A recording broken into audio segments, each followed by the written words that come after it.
9h16, 9h16, estamos aí com o nosso Manhã Especial aqui pela Rádio Liberdade de Canguçu até às 11 da manhã.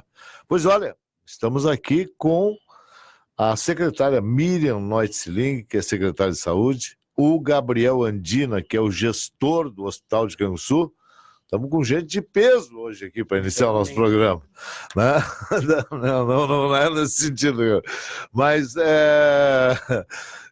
estamos aqui para falar a respeito de assuntos relacionados à saúde, inclusive para desfazer algumas questões aí que circulam até nas redes sociais, né? Porque hoje, inclusive, as manchetes hoje é o seguinte: vacina liberada para toda a população. Bom dia, secretário. Vamos iniciar pelas damas aí, Bom dia, Gabriel. Bom dia, amigos ouvintes da Rádio Liberdade. A notícia é de que a vacinação está liberada para toda a população. Se tivéssemos vacina para todo mundo, seria bem tranquilo, né? Mas as doses que nós temos são doses remanescentes que sobraram do grupo prioritário. Nós conseguimos atingir em torno de 92% da população. Foi um bom índice, né? Ótimo índice. Relacionado com outros municípios aí, eu acho que foi muito bom. Nós ficamos somente atrás de Turuçu, né, que é um município bem menor. Sim. E estamos bem contentes com os números, né? As equipes também se esforçaram bastante. Nós viemos para a mídia, nós no grupo, no Face, em tudo que é lugar que a gente pudesse ir, a gente estava procurando pessoas, né, do grupo prioritário para conseguir fazer essa campanha de vacinação. A gente sabe, né, que essas pessoas são do grupo prioritário, muitas vezes elas não procuram, né, e a gente sabe dessa demanda do público que não é do grupo prioritário, que acaba procurando as vacinas, e nós não podemos fazer nesse pessoal. Mas pelo índice, né, está muito bom o quantitativo, né, queríamos ter atingido os 95%, mas acho que 92% esteve já de bom tamanho. Então, agradecer principalmente as equipes que se mobilizaram, né, a Vanise, que é responsável pelas imunizações, também incansável, sempre na procura desses pacientes, né, para que a gente pudesse atingir esse índice. E essas doses que nós temos, né, são poucas doses, são menos de 2.000 doses que estão à disposição da população, né. Hoje de manhã já tinha uma fila bem grande, bem expressiva lá na materna infantil, mas nós já esperávamos isso, né, pela procura do pessoal, principalmente no final de semana, né, meu celular não parou, mensagens pelo Messenger, mensagens pelo WhatsApp, ligações também, né, querendo saber da procura da vacinação, se estava liberada mesmo para toda a população. Ela está liberada, né, nós encaminhamos doses para todas as unidades de saúde, né, onde tem atendimento hoje. Foram um número X de doses para cada unidade de saúde. Deixamos mais a concentração aqui no Posto de Saúde Central para crianças e também na materna infantil, que é para os adultos, para toda a região. E nos 3 SFs da cidade, né, foram um X de doses também. Então, essas 2.000 doses, elas foram divididas em todos os atendimentos que nós temos hoje no município de Canguçu. Acreditamos que até o meio-dia provavelmente já finalize esse quantitativo, né, dessas doses. E poderão vir mais doses depois? Nós solicitamos mais doses, né, mas a gente aguarda da terceira coordenadoria, né, que essa distribuição é feita pelo Ministério da Saúde, né, pelo quantitativo X de pacientes, né, de usuários desse grupo. Não sabemos se vamos receber mais algumas doses, né, porque as que sobraram eram do grupo prioritário, né. Se algum outro município não conseguiu fazer e quiser remanejar para a terceira, e a terceira nos enviar, nós estaremos divulgando, então, nos meios de comunicação esse quantitativo, né, de distribuição para a população. A princípio é somente hoje. Se nós recebermos mais doses, a gente estará comunicando à população. Em relação ao ano passado, quando encerrou, qual foi o índice alcançado no ano passado? Ano passado, com a prorrogação, porque no ano passado nós tivemos prorrogação da campanha, nós atingimos 88%. Sim, mesmo tendo a campanha de vacinação em si, foi prorrogado também. Esse ano achei bem importante, né, da maneira como foi realizada a campanha de vacinação esse ano. Ela começou um pouquinho antes, né, começou um pouco mais cedo, no dia 10 de abril. Então, nós estivemos aqui, eu e a Vanise, nós estivemos aqui no dia 10 de abril, abrindo, então, a campanha de vacinação, chamando o pessoal, o grupo prioritário, para realizar essa vacinação. E durante esse período não teve falta de vacinas, né? Que o outro ano também, ano passado, nós tivemos falta dessas doses para distribuir para a população, e esse ano nós não tivemos isso. Foi uma campanha muito tranquila, nas unidades, nos locais a procura também foi bem tranquila. E agora, no final da campanha, não se teve a prorrogação também, acho importante, porque quem quis realmente fazer a vacina procurou nesse período, né? Então, a semana passada teve bastante procura ainda, porque o pessoal deixa sempre tudo para a última hora, né? Coisa do brasileiro, de deixar sempre para a última hora. Mas estamos bem contentes com o número até o número que chegamos aqui. Queremos ter chegado até os 95, mas atingimos a nossa meta de 90%, né? Que era o que o Ministério preconizava, né? Que a terceira coordenadoria preconizava. E estamos aí, então, à disposição para... O que vir agora é lucro. O que vier agora é lucro. Tá certo. Vamos esperar que se consiga outras doses mais. Sim, esperamos, sim. Ano passado a gente conseguiu mais algumas doses remanescentes de outros municípios e esperamos, né, se a terceira entender também, a gente já fez a solicitação de mais doses, né? Assim que tiver mais doses, a gente estará comunicando à população. Muito bem. Bom, tá aqui o Gabriel Andina, que é do hospital. Como é que tá a situação lá do nosso HCC, Gabriel? Bom dia. Bom dia aos ouvintes. Nós estamos em processo de recuperação, né?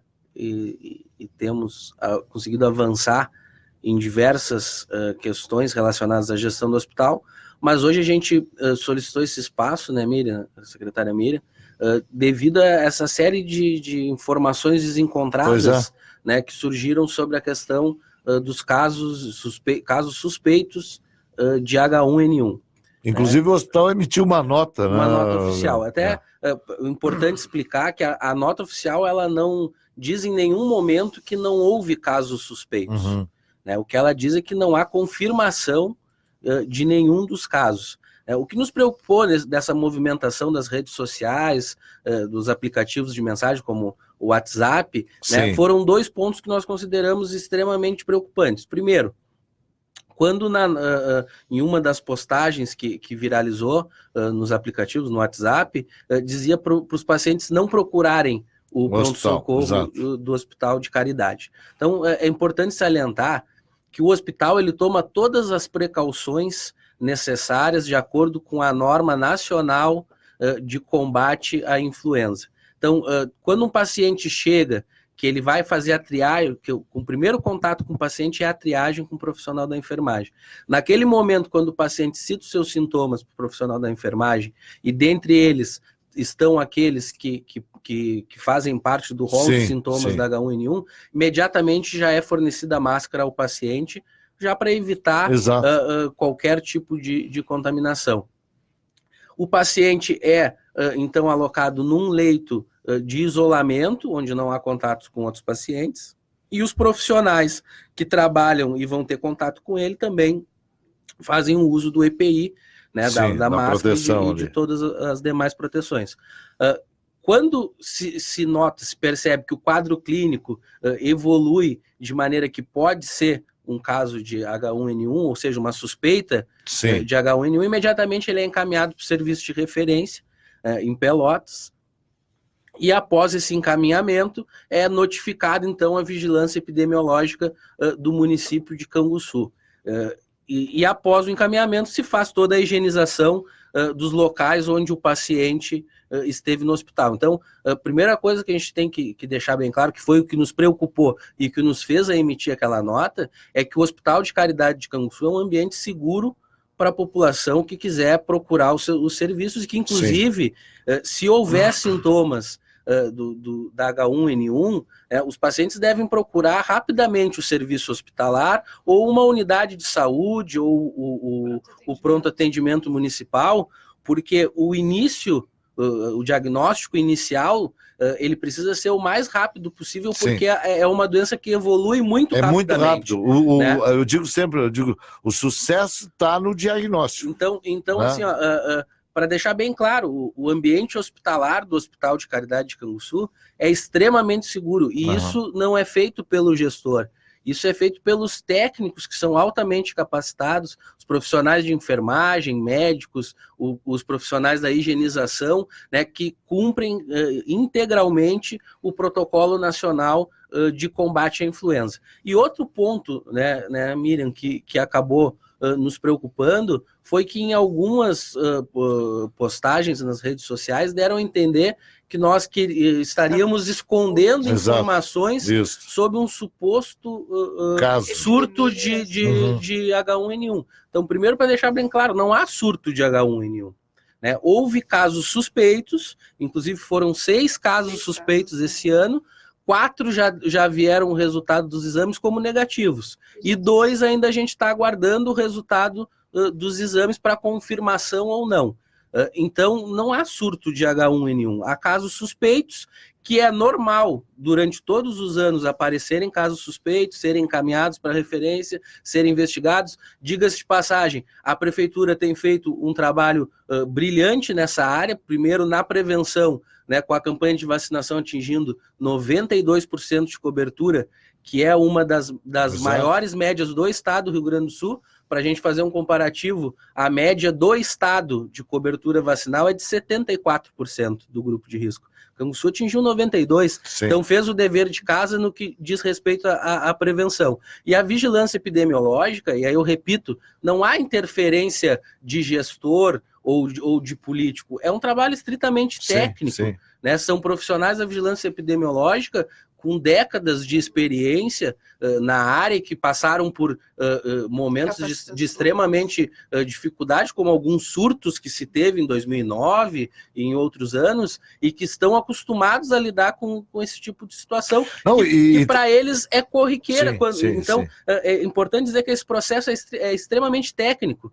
O profissional da enfermagem e o médico lá no HCC, quando há suspeita do caso, que vai se fazer o encaminhamento, imediatamente notifica a vigilância epidemiológica e passa a acompanhar e investigar o caso até a sua conclusão, que é quando sai o resultado do exame com o diagnóstico positivo ou negativo. E até hoje não tivemos nenhum caso positivo. Podemos vir a ter? Podemos, faz parte, mas não há hoje nenhuma confirmação de H1N1. Há casos suspeitos que foram tratados com o devido rigor que as normas técnicas exigem, tá? E que podem vir a ser confirmados ou não. E é melhor ter no caso é melhor, mas eu digo, de certa forma é mais razoável que se tenha uma suspeição e não seja, né, do que não se ter, né? Pecar por a negligência.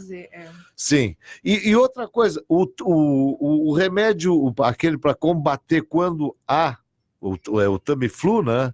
Esse remédio nós temos aqui em Canguçu, tem no hospital, tem na rede, como é que é? Sim, e se caso não tiver na prefeitura, ele está resguardado, então, para conseguir essa medicação. Sim, não tem, então, na prefeitura? Não, porque o Tamiflu que nós tínhamos, ele tem validade, né? Validade, Não, e aí agora ele é fornecido pelo Estado. Pela terceira coordenadoria. Aí em todos os locais eles são distribuídos conforme a necessidade. Sim. Se venceu agora, e no início do mês eles sempre distribuem para toda a região. Se caso tiver necessidade, a prefeitura vai comprar esse medicamento e precisar. Em Pelotas tem aqui. Sim. E nas farmácias tem o Tamiflu? Nas farmácias temos também na farmácia. A gente está totalmente resguardado no que diz respeito ao uso do medicamento. Ainda é o Tamiflu para combater? E ele pode ser aplicado até durante a suspeita ou tem que haver a confirmação para ele ser aplicado? Durante a suspeita também pode ser administrado. Pode ser administrado. Médica, né? Porque a evolução é muito rápida, né? Muito rápido. E qual é o HN1? Tem o H2N3? 3N2? E a B, né? E qual é o mais agressivo? O H1N1 é o mais agressivo. É o mais comum também, né? Porque de todas as suspeitas que se teve era de H1N1. Sim. E esse aí que evolui rapidamente no pulmão, ele liquida com os órgãos. Por isso que a gente novamente repete, né? Sendo repetitivo, Se tiver algum... Acho que a gente pode até citar os sintomas. Pois é, eu já ia perguntar quais são, né? os principais sintomas. Febre alta de início repentino, né? Que já começa lá com 38, 39 graus. Dor muscular, dor de cabeça, dor de garganta e nas articulações.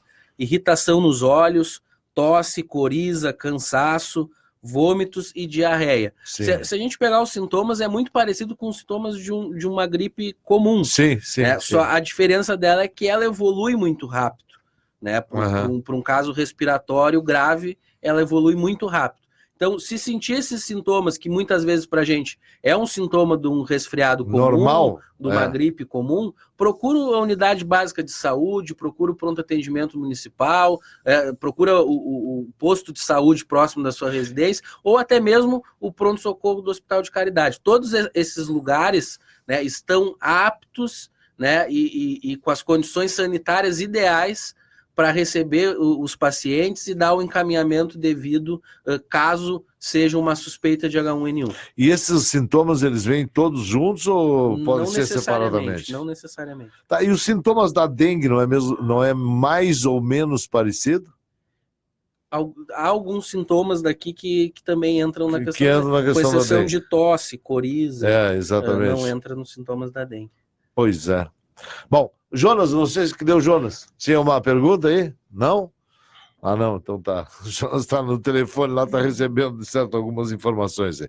Bom, aqui em Canguçu, nós temos os atendimentos são feitos no pronto aqui, né, nos postinhos e no pronto-socorro do hospital. Isso, né?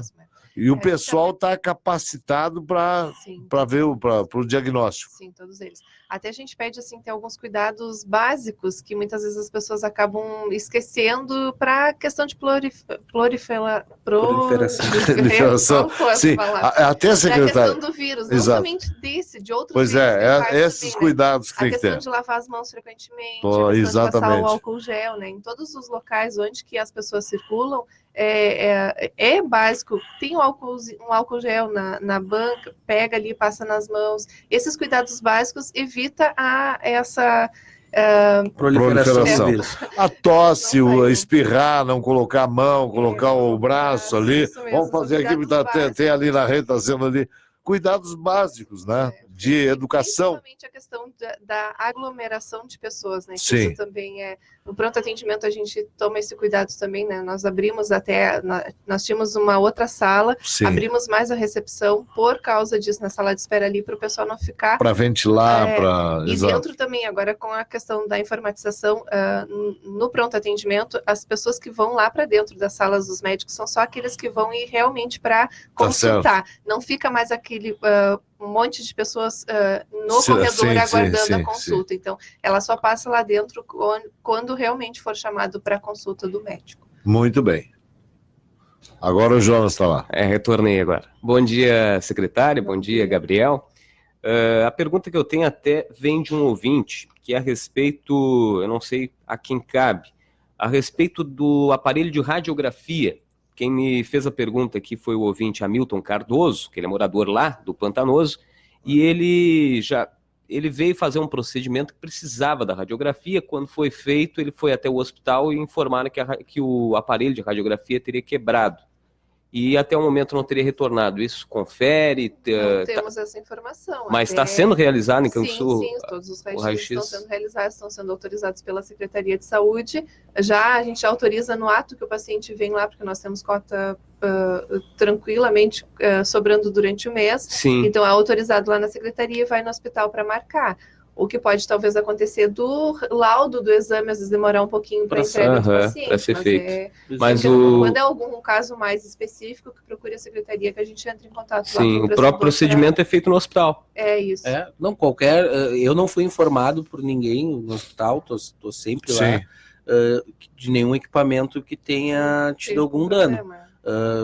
Até vou chegar lá e vou me informar, mas a gente não tem essa informação, tá tudo funcionando corretamente. Se o paciente também quiser me procurar lá no Hospital de Caridade, a gente tenta dar um encaminhamento ao problema. Esse aqui ele me ligou, parece que é um caso antigo, talvez na época tivesse quebrado e ele não retornou. Tem acontecido isso, talvez. Acontece assim, que muitas vezes, quando acontece algum problema específico, técnico, com o equipamento, fica a requisição lá, e eles entram em contato com o paciente depois. Pode acontecer do telefone não ter funcionado, então... Faltou alguma comunicação no caso, ver se realmente a requisição está lá, para poder remarcar esse exame. Se caso não tiver mais, porque eu sei que as gurias também, depois de um certo tempo, elas arquivam os exames, aí procurar novamente o profissional para solicitar a requisição. Porque é tranquilo, raio-x a gente consegue em seguida a marcação e também para realizar. Sim. Muito bem. Eu tenho uma outra pergunta até a respeito dos casos de gripe que ficam sendo monitorados. Uma delas era sobre o Tamiflu, o Birata já fez a pergunta. A outra é assim, ó, aparece algum caso que seja suspeito? Ele é isolado em um quarto? Quais são os procedimentos diferenciais para os casos? Como eu citei, quando o paciente chega no pronto-socorro do Hospital de Caridade, o primeiro contato dele é com o profissional da enfermagem, que faz o processo de triagem desse paciente. Nesse momento, ao identificar sintomas que fazem parte do rol de sintomas da H1N1, naquele primeiro momento já o profissional de enfermagem já faz com que o paciente faça uso da máscara de proteção. Dali, o paciente é encaminhado para consulta com o médico, e se o médico também tiver a suspeita de um suposto caso de H1N1, o paciente é colocado num leito de isolamento que o hospital possui, né, até que saia resultado de exames para poder então fazer um encaminhamento para referência, que geralmente tem sido o município de Pelotas. Muito bem. Bom, no caso, para diagnosticar realmente, aqui em Canguçu nós não temos quem faça o diagnóstico, tem que ir para Pelotas. Não, é que na verdade a confirmação do caso de H1N1 só sai com o resultado do exame. Sim. Nós fizemos a coleta do material também, sim, né, sim. quando há suspeita, e aí essa coleta deve ir obrigatoriamente para o LACEN, que é o Laboratório do Estado do Rio Grande do Sul, que é quem está habilitado para fornecer o laudo de confirmação do caso. Sim. Nós fizemos apenas a coleta. Os pacientes com suspeita de H1N1 geralmente são transferidos para um serviço de referência, porque o Hospital de Caridade não está com a sua UTI em funcionamento. E como são pacientes que podem agravar de maneira muito rápida o quadro respiratório e necessitar de respiração mecânica, sim. Esses pacientes são então encaminhados para serviços que possuam referência de UTI. Muito bem. Olha, eu estou vendo aqui, ó, sobe para 5 números de mortes por gripe no Rio Grande do Sul em 2019. Até o último sábado, dia 25, mas isso aí já é velha essa notícia. 37 casos confirmados da doença haviam sido contabilizados pela Secretaria Estadual de Saúde, dos quais 5 resultaram em óbito. Uma das vítimas é uma criança de 11 meses. Mas essa notícia já é mais antiga, né, o Gabriel? Aqui tem os 20 casos, né, 2 óbitos, onde a influenza H3N2 os 11 casos, 2 óbitos, influenza A não subtipado, 3 casos, influenza H1N1 inconclusivo, influenza B, 2 casos. Então, o mais comum é o os óbitos ocorreram em Barra do Ribeiro e São Gabriel. Exatamente, isso aí. Bom, só sim, secretário. A questão do Tamiflu, né, que a gente estava conversando com o pessoal da terceira, né, já conseguimos os tratamentos porque a previsão de chegada era até quarta-feira de manhã. Sim. Então, eles conseguiram tratamento de outros locais e a gente vai ter à disposição no hospital. Sim, porque isso aí já dá uma... Não, eu digo que dá uma segurança, porque a questão é o seguinte, entre o pré-diagnóstico, que no caso é feito aqui, até o diagnóstico... Sim, precisa do tratamento. E como está falando aqui o Gabriel e a secretária, o avanço da doença é muito rápido, né? O tempo é um dos segredos do sucesso do tratamento. E principalmente a questão de chegar até a unidade de saúde, né? Quanto antes conseguir chegar pelos sintomas já e conseguir esse diagnóstico para chegar até a unidade local, é mais fácil depois a questão do tratamento em si, né? Pois não. Tem mais alguma coisa aí, ô Jonas? Tem uma pergunta aqui para a secretária Miriam a respeito da situação de exame de ultrassom abdominal total e também o caso de ecografia do coração. São alguns exames demorados, o pessoal me liga, já tem nos ligado aqui em outra oportunidade no programa, e hoje eu recebi novamente uma ligação de uma espera, às vezes, de 2 a 3 anos. Essa demora, ela é normal? Ela acontece? O ultrassom abdominal total, não. A gente tem uma lista de espera de 2, 3 meses, mais ou menos. Porque... Parou, o microfone dela parou. Desligou o microfone. Alô? Desligou. Vai ter que trocar de microfone. Eu acho. O microfone parou não quer funcionar. A questão do ultrassom, ela não é tão demorada. Nós temos uma lista de espera, mas em torno de 2, 3 meses, mais ou menos, a nossa lista de espera que nós temos de ultrassom abdominal total e outros ultrassom.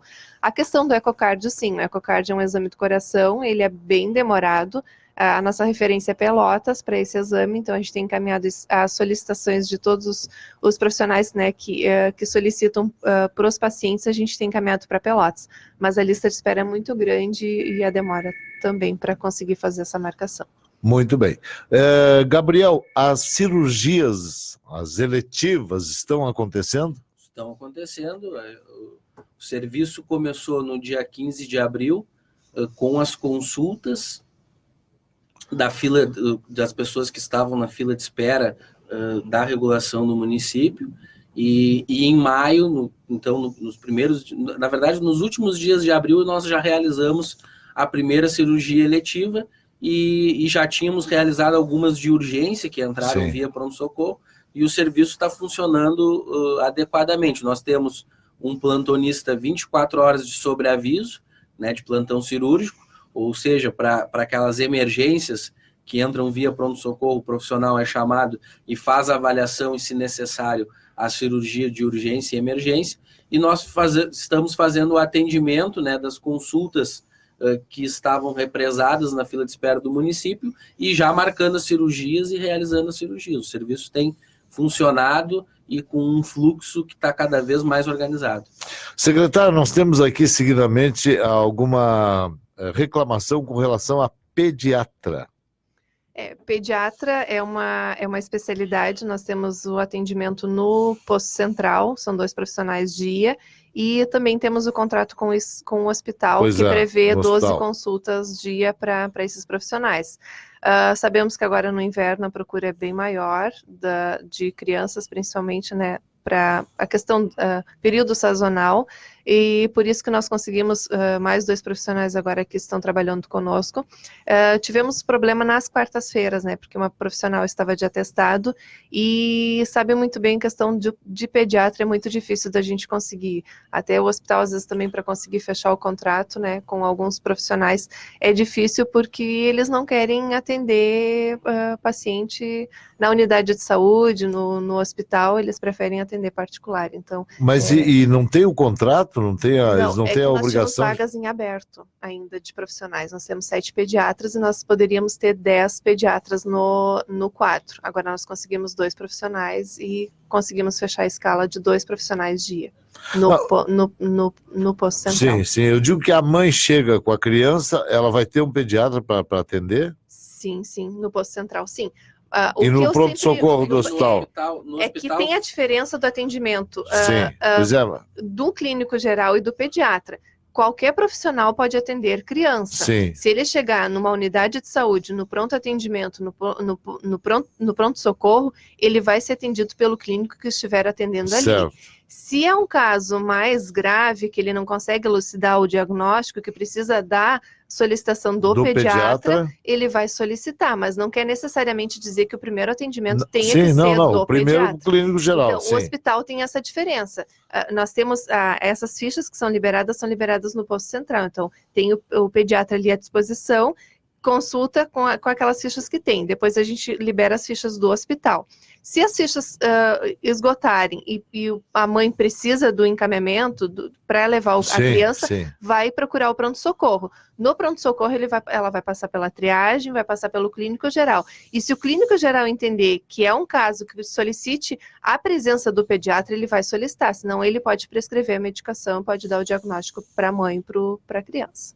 Então, não necessariamente tenha que ser o pediatra que atenda no PS. é passado pelo clínico geral primeiro. Se ele entender que é um caso que precise do pediatra, ele vai solicitar. A mesma coisa do cirurgião geral. As pessoas confundem quando chega no PS, que tem que ser atendido por um cirurgião geral. Não, vai ser atendido pelo clínico que estiver de plantão. Se evolui para uma coisa mais pior, que precisa de uma cirurgia de emergência, de urgência, ele vai chamar o cirurgião e aí o cirurgião vai diagnosticar. Não, realmente é um caso que tem que fazer cirurgia hoje. Não, é um caso que pode aguardar. Esses casos que podem aguardar, eles são encaminhados para a Secretaria de Saúde e a gente faz a lista de espera, monitora essa lista de espera conforme o encaminhamento que chega para a Secretaria. Então, é uma coisa que tem que deixar bem claro para a população, que teve algumas distorções, né, principalmente na semana passada, que a gente teve muitos casos que nos procuraram na Secretaria, que os médicos encaminharam e que tinha que passar na frente. Não, nós não vamos passar na frente. A Secretaria de Saúde cumpre rigorosamente com a lista de espera que nós temos, principalmente aqueles pacientes que já foram para Piratini para fazer avaliação, estavam na lista de espera lá para fazer cirurgia, nós chamamos esses pacientes novamente, fizeram a avaliação e hoje já tem alguns deles que já fizeram as cirurgias, outros já estão com as datas marcadas. Então, depois dessa lista de espera que nós conseguimos eliminar de Piratini, nós vamos seguir com os pacientes que estavam aguardando normalmente com nós aqui na Secretaria. Então, não tem como a gente passar ninguém na frente, até porque nós não podemos só casos de urgência. Emergência, aí o PS vai classificar lá na classificação de risco, lá quando chegar no PS, lá no hospital. Gabriel, e a situação financeira do hospital, como é que está? Saúde financeira do hospital? Sempre em dificuldade. A gente tem alguns problemas no nosso fluxo de caixa, principalmente 2 problemas que agravam bastante. O primeiro deles é que o Estado ainda não consegue manter uma regularidade nas datas dos pagamentos. Né? Aconteceu uma melhora. Agora fez um reparcelamento do que tinha ficado antes também. Mas não é de toda a dívida também. Sim. É de parte da dívida. Então a gente tem essas dificuldades. E outra são os bloqueios judiciais que o hospital sofre de causas trabalhistas que perdeu ao longo dos anos. Então, eu sempre digo que é uma situação extremamente ruim para a gente, que a gente dorme com dinheiro na conta e não sabe se vai acordar com dinheiro na conta. Porque há os bloqueios judiciais. A situação ainda é difícil, há um passivo de dívida que ultrapassa 20 milhões de reais, né, com os mais diversos tipos de credores, né, e que a gente tem buscado uma viabilidade. Mas temos conseguido, graças a essa parceria com a Prefeitura Municipal, com a Câmara de Vereadores, nós temos conseguido, desde o período da intervenção, honrar os nossos compromissos e estancar, né, essa sangria e não permitir que esse passivo de dívida aumente cada vez mais. Bom, qual é o número de ambulâncias no momento? Isso tem previsão de aquisição de mais veículos, secretário? Sim, nós temos 2 ambulâncias e estamos locando a 3ª ambulância para ficar monitorando, que nós estamos com um problema na nossa SAMU, a ambulância do SAMU, que ela está com 60 e poucos mil quilômetros e não poderia estar dando problema como está dando, então a gente tem que estar acompanhando isso e para não deixar... Mas ela está funcionando. Mas lá de vez em quando ela dá algum problema, então a gente está monitorando isso e estamos com essa ambulância alocada também. Recebemos uma ambulância pequena, estamos ainda em fase de documentação, seguro, providenciando isso para... Uma que veio e mandaram de volta, porque não estava dentro das... Não, o ar-condicionado estava com problema, então para não receber ela com problemas, a gente mandou aqui em Pelotas, na concessionária, para conseguir organizar. Nos próximos dias já estaremos entregando então essa ambulância, uma ambulância de uma emenda parlamentar de um dos deputados, de 80 mil o valor, e estamos aguardando a chegada da ambulância grande, né, a tipo B, que também nos próximos dias estará chegando no município. A empresa nos pediu mais um tempo de prorrogação, né, porque a Renault estava com problema de entrega dessas ambulâncias, né, porque elas precisam ser transformadas, né, para conseguir entregar para os municípios que tinham solicitado. E como foi uma leva muito grande de ambulâncias que foram compradas, né, as empresas ficaram com dificuldade na questão da entrega no prazo. Mas estamos monitorando e conversando com as empresas para que elas entreguem no tempo certo dessa ambulância. Acredito que nos próximos dias a gente já receba essa 2ª ambulância também. Tá bom. Mas a ambulância nunca é demais, né? Porque Sim. uma hora a gente não tem nenhum caso, dali a pouco acontece dois. Ainda mais para o casos, município aqui, que é muito grande, é muito né? grande. Tem transferência, principalmente para Rio Grande, nós temos muito Pois casos de acidentes com Exato. moto, principalmente, né? Fraturas expostas. É. Então, todo cuidado é pouco, principalmente para quem dirige, né? Muitas delas sem habilitação necessária, sem capacete. Sim. Então, é um caso bem sério e que acaba se tornando depois um paciente que a gente precisa levar muitas vezes para Rio Grande, né? E muitos deles com a fratura de fêmur, de quadril, que precisa ser de ambulância porque o paciente precisa ir deitado. Os outros casos a gente tem levado com o carro, né? Que é mais tranquilo a viagem também. Mas a demanda sempre é bastante grande, nós temos muitos casos de pacientes oncológicos também, pacientes da radioterapia, da quimioterapia, tem aumentado muito esse número, isso nos preocupa também, porque todos eles precisam de transporte para fazer esse tratamento fora do município, principalmente pacientes com radioterapia, eles precisam fazer 37 sessões, então quer dizer, 2 meses eles vão estar viajando todos os dias para Pelotas, para conseguir fazer esse tratamento. E muitas vezes eles não conseguem ir de micro, que é o nosso transporte que a gente leva os pacientes, né, durante o dia, e que precisam ir de carro. Então, muitas vezes não está sendo suficiente os carros que nós temos. Nós temos locado também, agora colocamos mais 3 veículos, mas não estão sendo suficientes para a demanda que nós temos de pacientes. Então, sempre a gente pede a cautela do paciente, principalmente se realmente tem condições de ir no micro, que vá no micro, porque de carro está indo só esses pacientes que realmente não têm condições, porque a gente sabe do tratamento de quimio e de radioterapia, muitas vezes eles passam ruim e precisam desse acompanhamento lá, com o carro, e o restante dos pacientes vão ir de micro normal. Muito bem.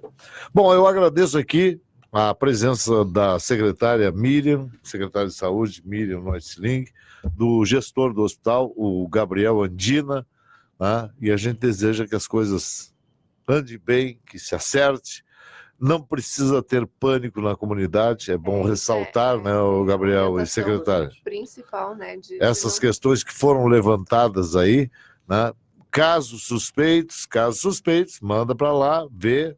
Até agora não temos nenhum caso confirmado, é bom que se frise isso aí, né? E no momento que nós tivermos esse caso confirmado, né, com certeza a Vigilância Epidemiológica do município fará uma nota oficial e estaremos nos meios de comunicação comunicando e falando para a população também o que precisa ser feito. Então essa é uma coisa importante de se ressaltar também. Então não há pânico na população por enquanto e esperamos que isso se encaminhe da melhor forma possível, né? E as medidas protetivas, aquelas de prevenção que todo mundo conhece.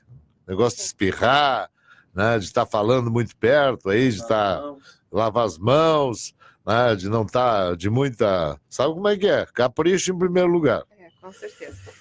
Agradecemos então o espaço, Biratã, para esclarecer para a população, principalmente a nossa campanha de vacinação que foi agora no ano de 2019, e estamos sempre à disposição para esclarecimentos futuros que forem Muito surgindo. obrigado, secretária. Muito obrigado. Obrigado, agradecer o espaço e colocar os nossos serviços, e sempre que quiserem qualquer tipo de esclarecimento, né, a gente não tem interesse nenhum em esconder nada. Sim, sem dúvida. De ninguém. O que nós queremos é cada vez mais prestar um serviço de qualidade para a população de Canguçu. Então a gente está sempre à disposição a vir, a conversar, a falar, a explicar, e quem quiser nos procurar também, a Miriam lá na secretaria ou eu no hospital, a gente está de portas abertas. Obrigado. Muito obrigado, Gabriel Andina, secretária. Olha, quem não pegou toda a entrevista, está no Facebook aí da Rádio Liberdade, só entrar, certo?